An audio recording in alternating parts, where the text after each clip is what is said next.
कहो साली जी, कहाँ की तैयारी बाहो? रहो न जीजा, मैंने तैयार ना होके। ओहो बुझ गई नी, बनबू ना सो। हाँ जी।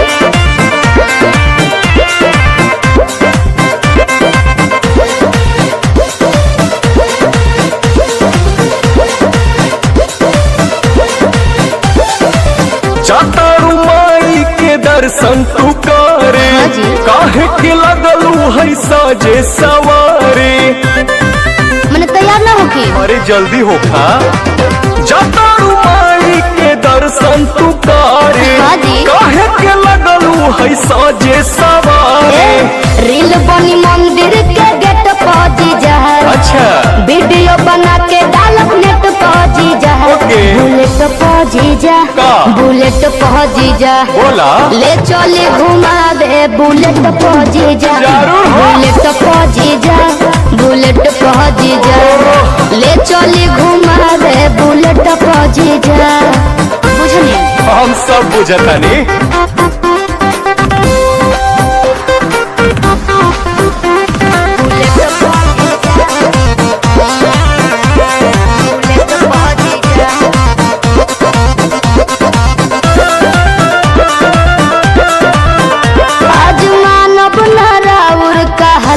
जीजा सूट पहन के तैयार बनी ललका जीजा।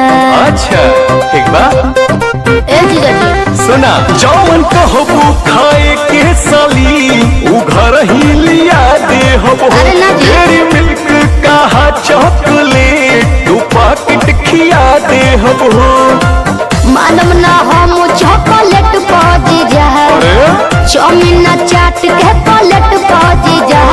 बुलेट पा जीजा, बुलेट पा जीजा, ले चले घुमावे बुलेट पा जीजा।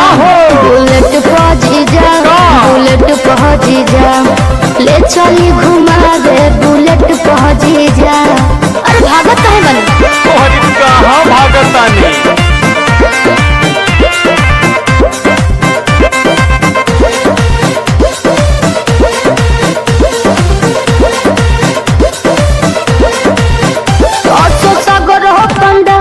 घुमा दीजिए जीजा, बिमल से ये सरधा पूरा दीजिए। ठीक बनू, फिर कुछ ना कहो।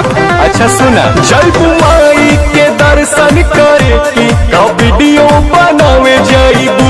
माना बतिया बिना पांडे के का मोबाइल भूलावे जाइबू। आई है नेटार गेट पहुंची जा, चली पंडाल वाला सेट पहुंची जा। बुलेट पहुंची जा, बुलेट पहुंची जा, ले चली घुमावे बुलेट पहुंची जा। बुलेट पहुंची जा, बुलेट पहुंची जा, ले चली घुमावे बुलेट पहुंची जा। बुझनी? अच्छा तो चला।